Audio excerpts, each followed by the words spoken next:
Il y a des gens qui ont un besoin profond d'être admirés. Et souvent, ce besoin... Il est bon de reconnaître que le besoin d'être admiré par les autres représente un manque de centricité dans le mental. C'est un signe que l'homme n'a pas développé un centre de gravité suffisant, lui permettant de se suffire à lui-même sur le plan émotionnel. Les êtres qui ont besoin de se faire admirer peuvent en arriver à un point tel que ce besoin devient une forme de vampirisme. Lorsqu'un enfant grandit, il a besoin d'encouragement. Il a besoin de sentir que l'on est conscient de ses qualités, de ses actions intelligentes. Cet encouragement est bon pour lui parce que c'est un encouragement qui construit son ego, qui lui donne de la sécurité. Mais rendu à un certain âge, un être doit commencer à pouvoir se libérer de ce besoin d'être admiré. Surtout si ce besoin est puissant en lui. Souvent, il y a des êtres qui sont très talentueux. Et le besoin d'être admiré chez eux est proportionnel à la grandeur de leur talent. Et ces êtres doivent être amenés à comprendre que ce besoin, éventuellement, au lieu de les servir, les desservira, parce que l'homme ne peut pas être dans le monde, quels que soient ses talents, toujours admiré. Il y a trop de contradictions, trop d'oppositions, trop de luttes, trop de contestations dans le monde.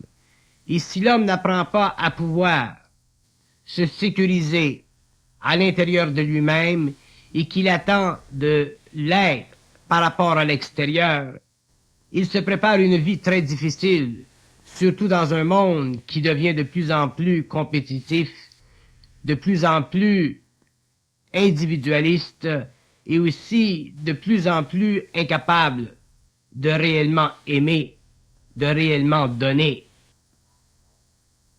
Donc l'être qui souffre de cette situation ou qui vit un peu trop cette situation doit reconnaître qu'il existe en lui des forces suffisamment puissantes pour l'amener à un niveau de centricité qui le libérerait de cette situation. Mais pour en arriver à se libérer de cette situation, il faut en prendre conscience. Si nous avons tendance à être admirés, nous devons prendre conscience du besoin de dépasser cette condition afin de nous rendre de plus en plus autonomes sur le plan émotionnel. L'autonomie émotionnelle est importante dans ce domaine parce que c'est à partir du moment où l'homme devient émotivement autonome qu'il a moins besoin des autres, qu'il a moins besoin des énergies des autres et qu'il se fie de plus en plus aux siennes. Les autres n'ont pas à être un miroir pour l'homme, parce que l'homme doit vivre de sa propre lumière. Et s'il vit de la glace des autres, il perdra conscience, il perdra de la conscience, il perdra l'opportunité de fonder son centre de gravité dans le très profond de lui-même. Donc il sera toujours à la remorque des autres. Et si l'homme est à la remorque des autres, il devient de plus en plus leur otage. Et ceci n'est pas une vie. Être l'otage de l'homme moderne, c'est presque une punition psychologique. Être l'otage de l'homme moderne, c'est réellement être un esclave. Car que l'on soit admiré des autres, c'est une chose. C'est leur problème. Mais que nous ayons besoin de l'être, c'est notre problème. Il est évident que si l'homme est admiré des hommes, et qu'il est conscient, il n'en se fera pas une situation. Par contre, si l'homme est admiré des autres et qu'il a soif de cette admiration, il deviendra automatiquement drogué, victime de cette admiration, parce que il ne pourra pas vivre sans elle. Dans le monde, par exemple, des stars, des grands artistes, la totalité de la structure psychologique de leur moi est fondée sur l'admiration extérieure. Donc, il n'est pas surprenant que ces êtres, souvent, lorsqu'ils perdent la faveur du public, tombent en pièces, parce que c'est le public, ce sont les autres, qui les maintenaient dans un ensemble. Mais ce n'est pas une situation pour un homme conscient. Ce n'est pas une situation pour un être qui a besoin de sentir la solidité d'une façon parfaite et à partir de l'intérieur de lui-même. Dans le fond, si nous avons besoin d'être admirés des autres, c'est encore parce que nous souffrons du besoin d'être confirmés. Ça se tient tout, ces aspects.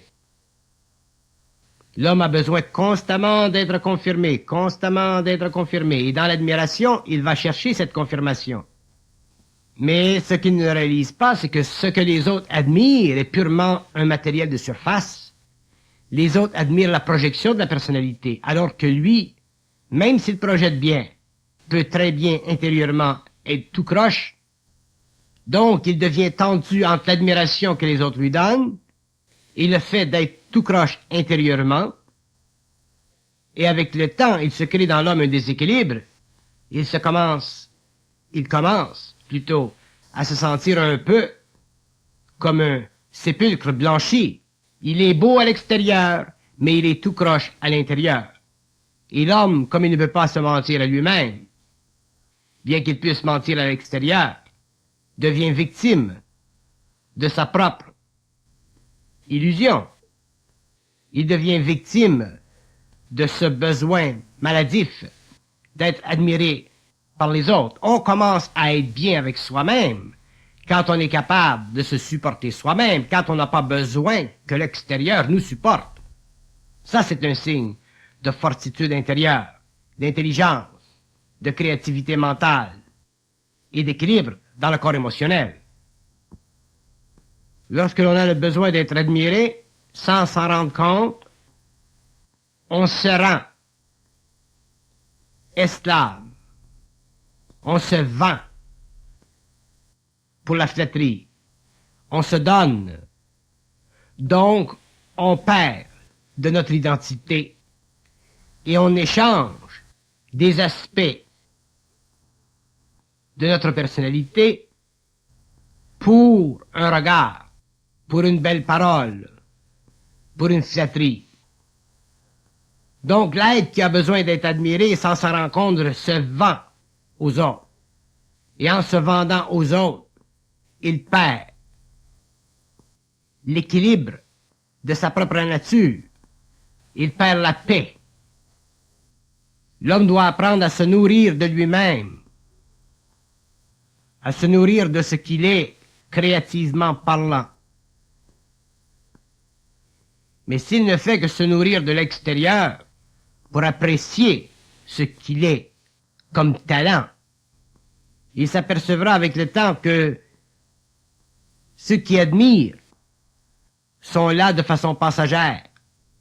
Et souvent, ils admirent pour des raisons qui leur conviennent. Ils n'admirent pas nécessairement pour l'autre. L'admiration, c'est une voie unilatérale. Elle part des autres, elle vient vers soi, ça fait l'affaire des autres. Ça nous plaît à nous-mêmes, mais ça fait l'affaire des autres. Un être qui en n'arrive pas à déboucher sur le centre de lui-même vivra sa vie aux dépens d'une pluralité de consciences ou de personnes. Il ne pourra jamais se sentir chez lui profondément axé dans son être-té. Vivre par rapport à des êtres qui nous admirent, c'est une perte de temps, c'est une perte d'énergie, et c'est une insuffisance mentale chez l'homme. Sans parler de l'insuffisance émotionnelle qui est responsable de cette situation. Donc, pour qu'un être en arrive à se libérer de cette condition, il faut qu'il développe un centre émotionnel solide. Parce que c'est l'émotivité qui insécurise, qui invite l'homme à cette sorte d'expérience. Lorsque le besoin d'être admiré devient trop évident, trop grand, trop fort chez l'homme, l'être devient vampirique et ceux qui sont autour de lui le ressentent. Et ce vampirisme crée entre l'homme et les êtres autour de lui une sorte de vide. C'est-à-dire que les êtres lui donneront l'impression d'être admirables, mais d'un autre côté, ils ne le respecteront pas parfaitement. Ils reconnaîtront son talent, mais ils verront aussi son vampirisme. Ils sentiront ce besoin qu'a la personne d'être nourrie, perçue par elle.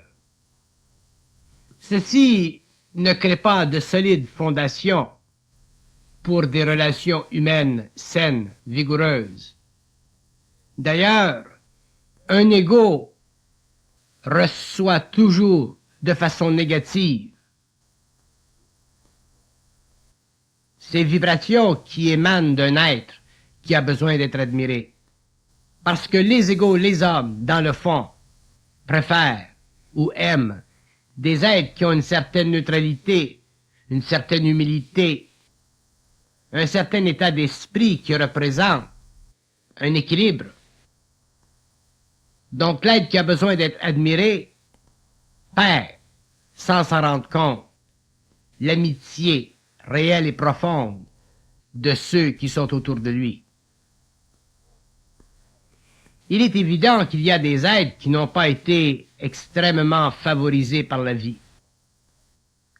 Donc ils ont besoin, lorsqu'ils font quelque chose de bien, d'être admirés, parce que justement la vie n'a pas été pour eux très abondante. Mais, d'un autre côté, ces êtres doivent réaliser qu'il existe dans tout homme une force créative, généreuse, et que cette force doit être utilisée, amenée à la surface, rendue créative, afin que ces êtres puissent finalement commencer à bénéficier d'eux-mêmes au lieu de vivre par rapport à une jeunesse qui souvent de fois a été soit malheureuse ou soit difficile. Mais comme nous avons dit, dans la jeunesse, c'est normal que nous ayons besoin d'être admirés un peu. Mais lorsque nous atteignons un certain niveau d'évolution, de conscience, que nous entrons dans un nouvel âge de l'esprit, dans une nouvelle condition évolutive du mental, ce besoin doit être réalisé et graduellement désaffecté. Pour ceux qui sont bourrés de talent et qui ont toutes sortes de capacités, ces êtres ont avantage d'être réellement admirés, et ils le seront réellement admirés si ils ne manifestent pas le besoin de l'être. À ce moment-là, leur talent, toutes les qualités qu'ils possèdent et qu'ils peuvent rendre dans le monde, seront perçus avec une admiration profonde, réelle, sincère. Et ceci sera à la mesure de la neutralité de ceux qui vivent ces talents. Les hommes ne sont pas aveugles. Les hommes voient, les hommes perçoivent. L'homme n'a pas à aller dans le monde pour quêter l'admiration. S'il le fait, il est réellement un quêteux, il est réellement un pauvre d'esprit. Mais tant que la conscience n'est pas parfaitement créative, autrement dit, tant que l'être n'est pas conscient que son intelligence créative vient d'un plan intérieur de sa conscience universelle, le besoin d'être admiré demeure parce que l'homme n'est jamais parfaitement sûr, parfaitement satisfait avec sa vie. Le besoin d'être admiré est relié au fait que nous ne sommes pas parfaitement satisfaits avec notre vie. Même si notre vie possède un certain éclat, il y a tout de même à l'intérieur quelque chose de vide, quelque chose qui n'est pas rempli par notre propre lumière, par notre propre intelligence. Et c'est ceci qui crée le besoin d'être admiré. Mais lorsque l'intérieur de l'homme est rempli, le besoin d'être admiré disparaît, parce que l'homme a la certitude d'être parfaitement l'expression de sa réalité. De même qu'il y a une relation entre le besoin d'être admiré et l'amour-propre, il y a aussi un besoin d'être admiré et l'insécurité. Dans les deux cas, le thème fondamental, c'est l'insécurité. Parce que chez l'homme, tout revient à l'insécurité. L'involution, c'est l'insécurité. L'absence de centre de gravité, c'est l'insécurité. La sécurité réelle et profonde vient avec la descente, l'équilibre de l'énergie de l'homme et de l'ego. Donc le besoin d'être admiré représente chez l'être une conscience diminutive, une faiblesse, une incapacité d'être lui-même. Pour que l'homme puisse éliminer cette situation chez lui, il faut qu'il s'habitue à prendre conscience de l'importance intégrale de son esprit, de sa conscience, de son être. Qu'il prenne conscience de l'importance intégrale de son esprit, de sa conscience, de son être. Sinon, il sera obligé d'aller dans le domaine de la superficialité. Il sera obligé de prendre des choses extérieures. Il sera obligé de créer des impressions pour aller chercher cette admiration chez les autres. Mais s'il est réellement fondé dans sa conscience, s'il comprend le mécanisme de la conscience, s'il comprend les jeux de l'astral, il n'aura plus besoin d'aller à l'extérieur, chez les autres, chercher cette admiration. Il sera bien dans sa peau. Il sera équilibré dans ses énergies mentales et émotives. Il sera sécure. Les autres ne nous voient jamais comme nous nous voyons. Les autres ne nous admirent jamais comme nous voulons être admirés. Les autres sont les autres. Nous sommes ce que nous sommes. L'homme doit prendre conscience que sa réalité, toute la dimension de son être, ne peut être perçue par une autre personne. Donc, il doit prendre en lui-même ce qui est créatif, ce qui est bon, ce qui est positif, ce qui a de la valeur, autrement dit, et faire grandir ceci, au lieu d'aller à l'extérieur pour se chercher du support. Ainsi, il s'habituera à cultiver sa propre terre. Il fera sortir de sa propre terre les éléments qui sont valables, créatifs, puissants. Et il deviendra un bon cultivateur de sa propre terre. Mais il doit prendre conscience que sa terre doit être cultivée, que sa terre doit être développée, et qu'il existe dans cette terre tous les ingrédients, tous les éléments nécessaires à l'évolution créative de sa conscience. Tous les hommes sont dotés de potentiel. Mais si l'homme ne fait pas ceci, qu'il va chercher à l'extérieur un support, s'il veut être admiré par les autres, sa propre terre deviendra déshydratée et éventuellement il perdra sa qualité de bon cultivateur, il perdra sa capacité de faire ressortir de sa terre des choses intégralement bonnes, intégralement créatives, intégralement anciennes, intégralement ajustées à sa conscience. L'homme n'a pas à se vendre, il n'a qu'à s'exprimer. Il n'a pas à se vendre, il n'a qu'à être lui-même. Et naturellement, il sera perçu comme ayant de la valeur. On voudra trafiquer avec lui. On voudra échanger avec lui. Il n'aura plus besoin d'être admiré pour que ceci se fasse, parce que ce qui viendra de l'intérieur de lui-même sera réel. Donc il sera bien. Même s'il est très talentueux, il ne souffrira pas de ses talents, parce que ses talents seront le produit de la descente de l'énergie à travers sa conscience, mais d'une façon non astralisée, de sorte que lui, en tant qu'être créatif, dynamique, pourra commencer à échanger avec les autres, au lieu de les vampiriser, au lieu d'aller chercher en eux une réflexion, le phénomène du miroir, pour se donner une mesure, pour se créer une image personnelle. L'être qui a besoin d'être admiré a besoin de se créer une image personnelle. Mais l'image personnelle qu'il crée, elle est faite de pièces venant de l'extérieur de lui-même. Alors que ce n'est pas une image personnelle que l'homme doit se donner. C'est une force créative personnelle qui, elle, transposée dans le monde, devient une image que le monde regarde, mais dont lui n'est pas le propriétaire. Il est simplement le canal, l'exécuteur, le peintre. Regardez ce qui se passe lorsque l'on vous fait un compliment. Si vous êtes une femme et qu'on vous dit « Ah, madame, vous êtes très jolie »,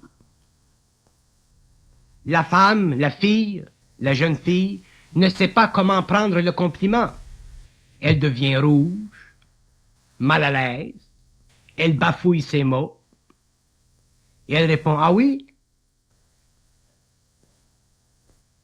Si la personne n'est pas capable de prendre un compliment, autrement dit, si une personne n'est pas capable d'être admirée de l'extérieur, d'être perçue créativement de l'extérieur, comment voulez-vous qu'elle puisse bénéficier créativement de l'admiration? Tout ce que ceci fera, c'est que ça lui créera quelque chose à la tête. Ce n'est pas facile pour une personne, souvent inconsciente, de pouvoir intégrer un compliment. On vous dit, « Mademoiselle, vous êtes très jolie. » Alors la demoiselle répond, « Vous êtes très gentil, merci. » Ça, c'est intégrer l'énergie du compliment.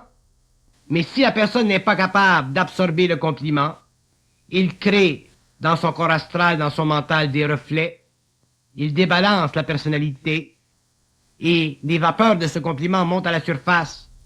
Et comme ce sont des vapeurs qui sentent bonnes, la personne veut de plus en plus en recevoir. Donc, elle s'arrange toujours pour être admirée. Alors que la personne qui se fait faire un compliment, c'est normal de faire un compliment à une personne. Donc, une personne qui se fait faire un compliment et qui est capable d'intégrer l'énergie de ce compliment, cette personne n'a pas besoin d'être admirée. Elle va intégrer l'énergie, elle ne l'astralisera pas, ça ne montrera pas à sa tête, ça se dissoudra dans sa personne.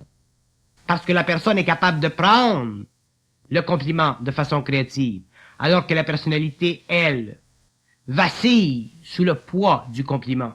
L'ego est gêné, l'ego ne sait pas quoi faire avec. C'est un signe que la personne est au stage d'avoir besoin d'être admirée. Lorsqu'une personne n'a plus besoin d'être admirée, ne sent plus ce besoin interne, cette qualité astrale de sa conscience, et qu'on lui fait un compliment, ça lui descend sur le dos comme l'eau sur le dos d'un canard. Ça s'intègre à son être, ça fait partie de l'échange à un autre niveau, et la personne n'en est pas aucunement affectée. Quelqu'un vous dit, monsieur, vous êtes très intelligent, vous avez fait un très bon travail. c'est la même chose. Si l'homme est conscient de la nature de l'intelligence, s'il sait d'où vient l'intelligence, s'il connaît les lois de l'esprit, il prend le compliment, il l'intègre à sa personne. Donc, on ne sent pas chez lui d'orgueil, on ne sent pas chez lui de vanité. Donc, les gens seront plus aptes à traiter avec des êtres comme ceux-ci, des êtres qui sont talentueux, à les admirer, mais les êtres eux-mêmes ne seront pas victimes de l'admiration. Ils intégreront l'énergie, ils remercieront ceux qui les ont admirés ou ceux qui leur parlent dans des termes certains, et ces mêmes personnes qui les auront admirés sentiront une sorte de neutralité dans leur personnage. Ils verront que ces êtres sont faits de matériel réel. Ce sont des êtres substantiels. Ce sont des êtres essentiels. Des êtres qui ont une certaine densité, un certain centre de gravité. Lorsqu'un être a un centre de gravité développé, tous les aspects de son psychisme sont réunis et intégrés dans ce centre. Le besoin d'être admiré alors n'existe plus parce que l'homme se suffit psychiquement à lui-même. Il a une suffisance d'énergie dans le mental, il est parfaitement balancé émotivement, donc il ne souffre plus de ce besoin parce que ce besoin crée une souffrance. Avoir besoin d'être admiré par les autres, c'est définitivement une souffrance de l'ego. Donc cette souffrance disparaît et l'homme se sent bien, il se sent en paix. Il se sent maître de lui-même.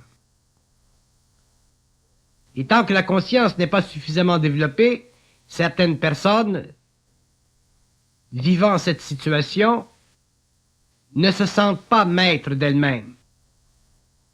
Et cette condition fait d'elles des êtres qui ont besoin constamment d'être alimentés de l'extérieur.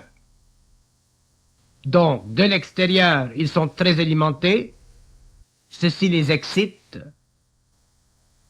elles perdent leur calme intérieur, alors que dans une condition évolutive réelle, ce besoin extérieur ne se ferait plus sentir, et au contraire, ces personnes vivraient totalement de leur profondeur, totalement de leur être, totalement à partir de ce centre de gravité développé. Le développement du centre de gravité est essentiel pour l'homme à tous les niveaux de sa conscience, qu'il soit sur le plan matériel ou qu'il soit sur les autres plans. La conscience doit être nette, parfaite et indissoluble. Donc un être qui a besoin d'être admiré et qui en prend conscience réellement commencera à se créer ce centre de gravité. Il commencera à cesser d'être l'otage des autres. Et graduellement, il en arrivera à une claire définition de lui-même, sans aucune prétention, sans aucune vanité, sans aucun orgueil. Il sera réellement aimable. Être aimable, c'est être bien aimé. Et pour être bien aimé, il faut vibrer intérieurement, il faut être équilibré intérieurement afin d'émettre des vibrations qui font de nous des êtres faciles, plaisants à percevoir par les autres.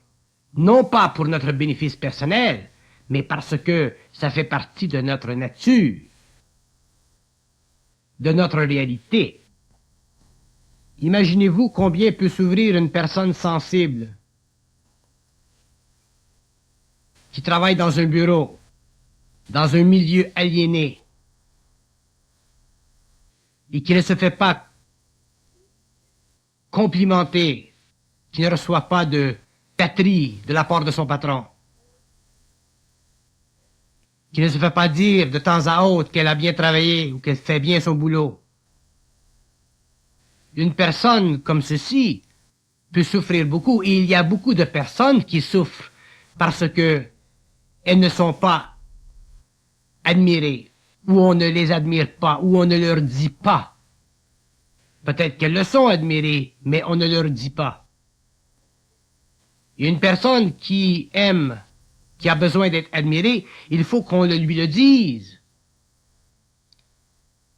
Alors cette personne doit réaliser que les patrons, les gens pour lesquels elle travaille, ils ont des yeux, ces gens-là. Ce sont eux qui la paient. Donc, si la personne ne reçoit pas de compliments, si on ne l'admire pas, ce n'est pas parce qu'elle n'est pas perçue dans son milieu. C'est simplement parce que ça ne fait pas partie de la sensibilité ou de la conscience de ceux avec lesquels elle travaille. Donc, si elle en souffre, c'est son problème. On ne peut pas demander aux gens de nous admirer chaque fois que nous faisons quelque chose de bien. Et si nous avons besoin de cette admiration, c'est notre maladie. Donc, nous devons prendre notre pilule, et cette pilule, c'est la tristesse. Donc, ces personnes travaillent dans une ambiance, dans un bureau, elles ne sont pas admirées, et avec le temps, elles se découragent. Certaines pleurent. Elles retournent chez elles et elles ne sont pas bien, parce qu'elles ne sont pas sûres si on les apprécie ou non. Donc le centre de gravité, c'est extrêmement important. Non pas simplement pour ce qu'il représente en lui-même, mais pour nous empêcher d'être à la merci des autres. Quelle vie! L'homme dans la vie doit faire ses preuves seul. Il doit aller chercher dans le fond de lui-même l'énergie nécessaire pour se situer, se placer, pour s'aguerrir contre les forces extérieures, afin de se situer dans la vie un jour et de sentir qu'il a son pied quelque part dans ce vaste terrain d'expérience. Mais si ce même bonhomme attend l'admiration des autres pour avancer, il peut attendre très longtemps. Donc, si vous avez des amis ou des parents qui ont tendance naturelle à vous rendre conscience de ce qu'ils perçoivent de vous, vous êtes des êtres chanceux. Mais d'un côté, vous pouvez en arriver à développer un besoin de cette admiration. Et d'un autre côté, si vous avez un milieu qui ne semble pas s'occuper de vous, et que vous attendez que quelqu'un vienne avec la rose, vous faire sentir son parfum, à ce moment-là, vous perdez votre temps, vous attendez, vous perdez des mois, des années. Vous vivez dans l'inutilité de vous-même. Donc, dans les deux cas, le besoin de l'admiration ou l'acquisition de l'admiration peut être dangereux chez l'homme, parce que ça l'empêche de vivre de ses propres énergies, d'aller puiser en lui-même ce dont il a de besoin pour se rendre à l'évidence de lui-même, c'est-à-dire qu'il est un être en potentiel créatif. Si on vous admire et qu'on ne peut pas parfaitement vous apprécier, c'est qu'il y a quelque chose en vous qui ne tourne pas rond. On peut admirer une personne, mais si on regarde de près cette personne, surtout si on vit près de cette personne, et que l'on découvre des aspects qui ne sont pas réels, l'admiration peut facilement s'éteindre, parce que l'appréciation de la personne ne pourra pas être à l'égal de ce qu'elle devrait être. Donc l'homme a besoin beaucoup plus d'être apprécié pour ce qu'il est que d'être admiré pour ce qu'il projette. Parce que dans l'appréciation, il y a une valeur réelle, fondamentale, il y a une perception juste de l'être, alors que dans l'admiration, il y a simplement une réponse à une projection de l'être talentueux. Et alors, si on ne vous apprécie pas, là, à ce moment-là, il y a quelque chose à faire. C'est à vous. Parce qu'un être qui est réel, un être qui est profond, et qui n'est pas apprécié pour ce qu'il est, pour ce qu'il fait, à ce moment-là, cet être prend des dispositions nécessaires pour s'éloigner de personnes qui n'ont pas la sensibilité nécessaire pour échanger avec lui sur une base réellement fraternelle. Il ne s'agit pas pour l'homme de donner les perles au cochon.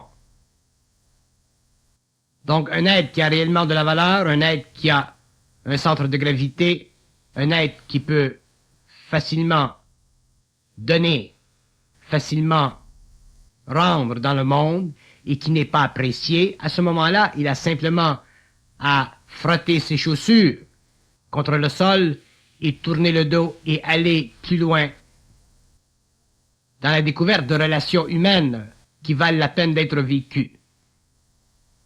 Cet être n'a pas besoin d'être admiré, mais cet être reconnaît que l'appréciation de son être fait partie de l'échange entre lui et le monde.